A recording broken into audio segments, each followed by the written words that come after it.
Salut à tous, j'espère que vous allez bien. Aujourd'hui on se retrouve pour une vidéo de présentation de boîtier. Comme je vous l'avais dit la semaine passée, je vous présente ce boîtier Thermaltake Versa H17 qui est un boîtier assez compact, il est petit, c'est un boîtier moyenne tour qui peut accueillir des cartes mères en micro ATX ou mini ITX. Donc voilà, c'est un petit boîtier, ça ne va pas convenir à toutes les configurations, vous ne pourrez pas mettre de carte mère en ATX, donc voilà. N'hésitez pas à mettre un petit pouce bleu pour cette vidéo qui est quand même sympathique.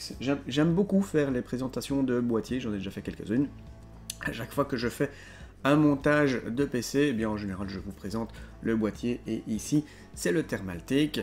C'est la deuxième fois que je vous présente un boîtier Thermaltake, et franchement je suis agréablement surpris de la qualité des boîtiers Thermaltake. Ils sont vraiment très bien finis, pratiquement rien à redire sur ce boîtier.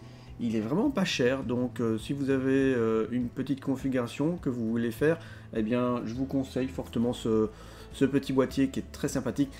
Inconvénient, ben forcément vous n'aurez pas de vitre latérale sur ce boîtier, comme vous pouvez le voir ici sur le côté. Eh bien c'est des panneaux complètement plein de chaque côté qui sont facilement enlevables par deux petites vis à l'arrière, tout simplement. Voilà, c'est très vite fait. Vous enlevez les vis, vous glissez le panneau et hop, c'est enlevé. Alors à l'arrière, on va commencer par l'arrière ici, il y a franchement pas mal d'espace pour un petit boîtier de cette taille là. Il y a quand même de l'espace, plus d'espace que dans le boîtier Corsair que je vous ai présenté sur la chaîne au tout début. Il y a vraiment beaucoup d'espace. Ici vous avez tout l'espace pour ranger tous les câbles. Vous pouvez mettre une alimentation jusqu'à 180 mm. Alors pour ce qui est de la carte graphique, d'ailleurs je vais vous montrer l'autre côté qui est ici. Voilà, je le retourne, on va ouvrir le boîtier et on va tout de suite parler de la dimension de la carte graphique que vous pouvez mettre, et aussi du ventirad que vous pouvez rajouter si vous voulez changer le ventirad de base du processeur. Donc voilà, vous avez aussi bien de la place à l'intérieur, et au niveau du ventirad, vous pouvez mettre un ventirad de 155 mm de hauteur. C'est pas très grand, mais vous allez déjà avoir pas mal de choix au niveau des ventirades. Donc vous voyez, ici j'ai mis une carte mère en micro ATX et ça prend déjà toute la hauteur intérieure du boîtier. Mais il y a encore de la place pour passer les câbles. Ici à l'arrière, il y a des passages de câbles. Voilà. Ils auraient pu mettre des petits caoutchoucs pour les passages de câbles, mais pour ce prix-là, franchement, il y a quelques petits détails comme ça qui dénotent un petit peu, mais c'est pas grand-chose, hein, des petits passages de câbles en caoutchouc. Ben, même sur un boîtier 2 fois plus cher que celui-ci, eh ben, il n'y en a pas forcément. Alors ici, vous avez un petit trou pour une alimentation en RGB, ce qui ne sert pas à grand-chose puisque le panneau est complètement plein.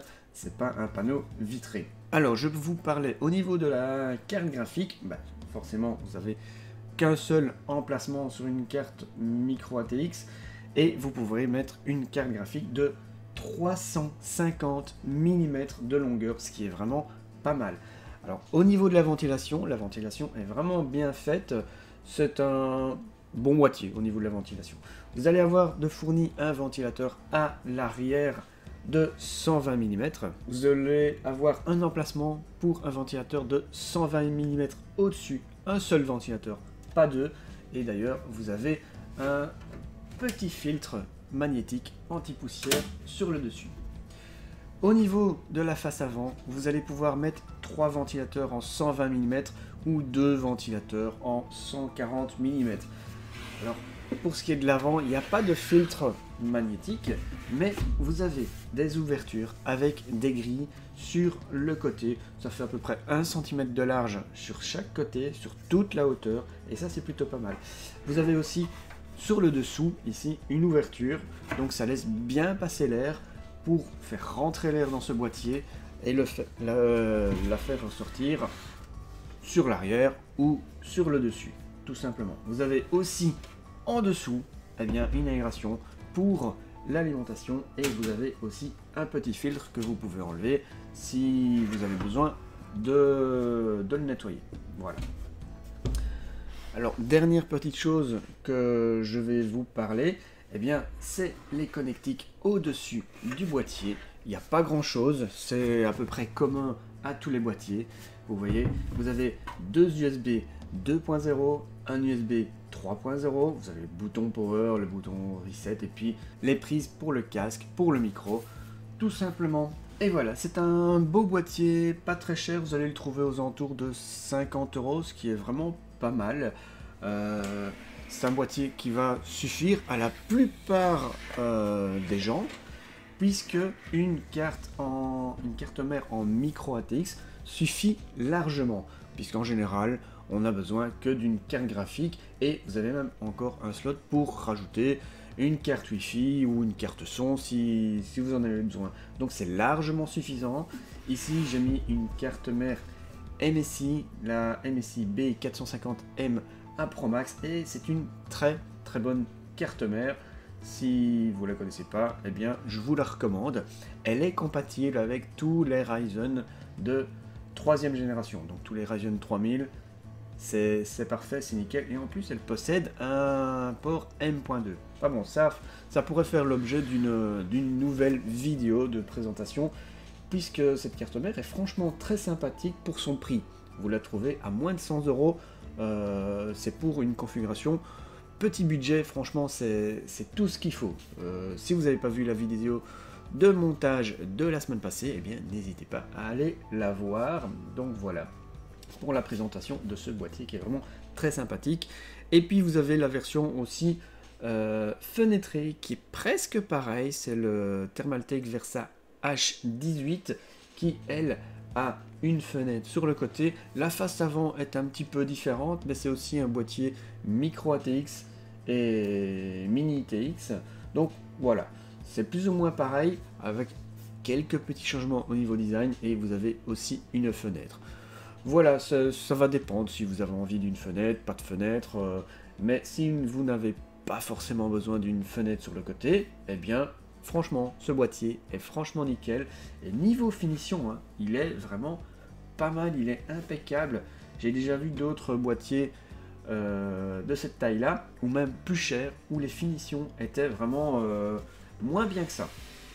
Et petit plus aussi, souvent sur les boîtiers de cette gamme là de prix, eh bien les petites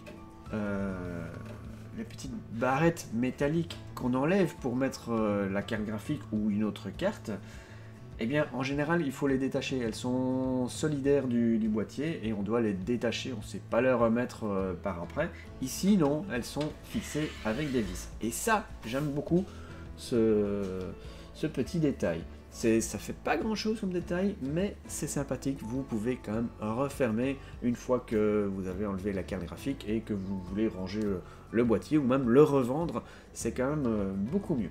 Voilà, c'est à peu près tout. On a fait le tour de ce boîtier, il n'y a pas grand chose à dire, il est sympathique et tout. Voilà, n'hésitez pas à me dire ce que vous pensez de ce boîtier. Moi je le trouve vraiment très cool. C'est un beau petit boîtier, il prend pas beaucoup de place. D'ailleurs vous le voyez, niveau hauteur, il y a presque 10 cm en moins que l'Enermax Starry4 SF30. Au niveau profondeur, on est... il y a peut-être 1 cm, il est peut-être 1 cm plus long, et au niveau profondeur, il est plus ou moins pareil, peut-être un petit peu moins large. Et voilà, c'est tout pour cette petite vidéo de présentation de ce boîtier micro ATX Thermaltake Versa H17 qui est vraiment très cool. Moi je l'aime beaucoup. Et n'oubliez pas de mettre un petit pouce bleu, ça fait toujours plaisir de recevoir des pouces bleus, c'est très encourageant. N'hésitez pas à me mettre dans les commentaires, à me dire si ce boîtier vous plaît pas, si vous l'avez, si vous comptez l'acheter. Je vous mettrai toujours le lien en description de la vidéo si jamais ce boîtier vous intéresse. Et n'oubliez pas de vous abonner aussi si vous n'êtes pas encore abonné à la chaîne, bien évidemment.